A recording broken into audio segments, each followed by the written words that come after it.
In this video, I'm going to show you the secret truth behind Trump's tariffs and how 99% of people don't even realize what's going on. In order to understand what's going on, we first have to understand what a tariff actually is, because 99% of people also don't truly understand what a tariff is. So this is what a tariff is.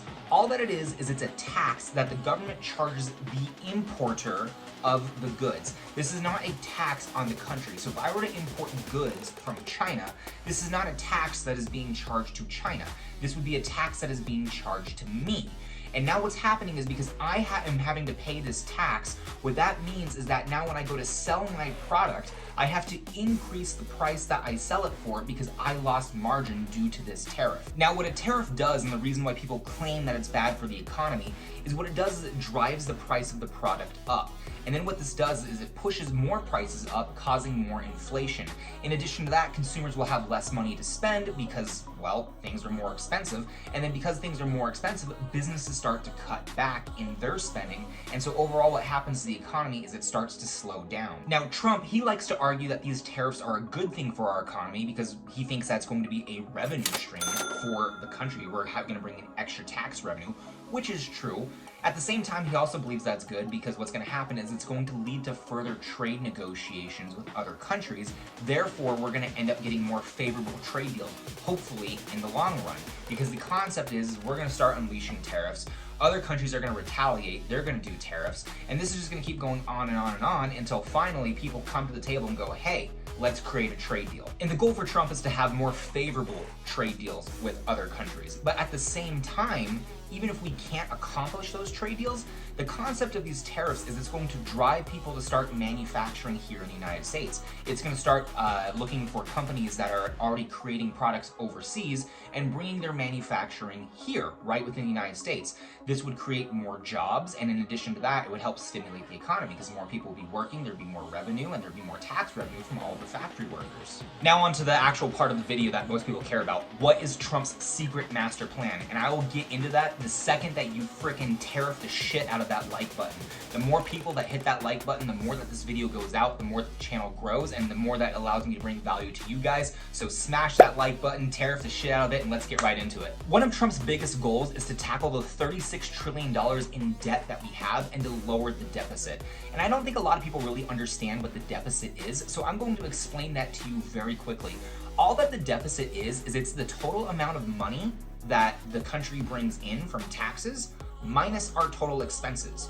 Ideally, that number should be zero. We should only be spending what we're bringing in, or even better, spending less money that we bring in so we have money left over at the end of the month. Think of it like your household bills. Let's say you have $5,000 of bills every single month. You have to pay that. Your mortgage, your gas, your utilities, everything that you could possibly think of. Now, imagine that you had $5,000 of bills, but you were only bringing in $2,000 of money every single month from your job. That is a huge issue. You are $3,000 in the hole and you can't make bills. So what do?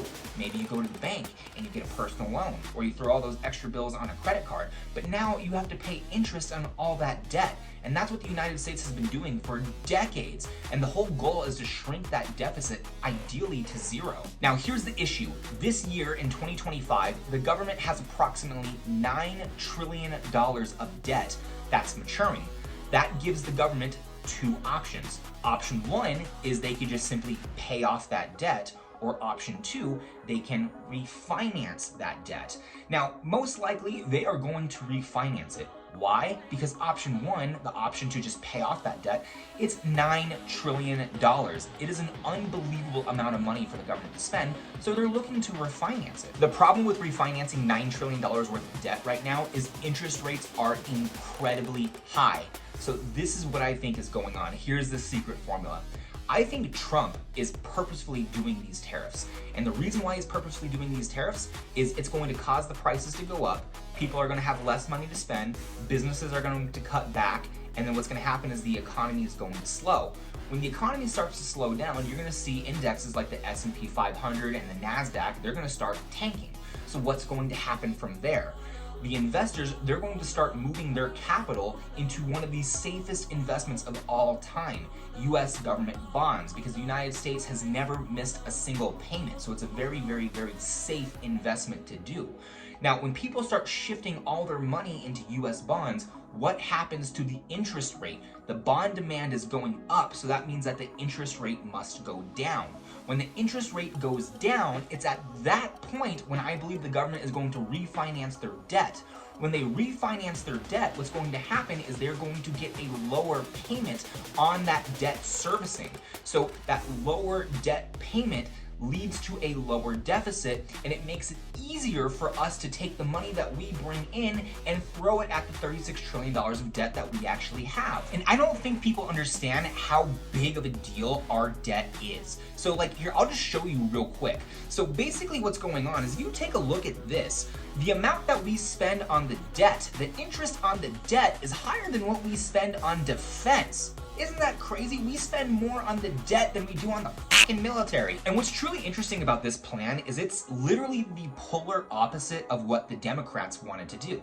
So for example, if Kamala Harris would have won the election last year, what would have happened is we would have had a change in tax policy. Because what Kamala Harris was campaigning on was she wanted to increase taxes mainly for like the wealthiest 1% of Americans. Now, most people, they think that's a good idea because they're like, oh, you know, they make billions of dollars. So what? Tax them 50%. Like, they'll still have a lot of money. Like, they should pay their fair share. Well, that's good thinking and logic, but the issue is you got to keep the factor of greed into play. These billionaires, yeah, they care about their money. And if you start taxing them to hell and back, what's going to end up happening? They're going to start shifting even more jobs overseas. They're going to start looking into AI to automate a lot more processes. And then, heck, the left, the Democratic side, they hate tariffs. They oppose them. So that would just open the gates for more manufacturing overseas, less jobs here. But it's one of those things, you don't really want to punish the wealthy because the wealthy are the ones that create the jobs that the middle class rely off of.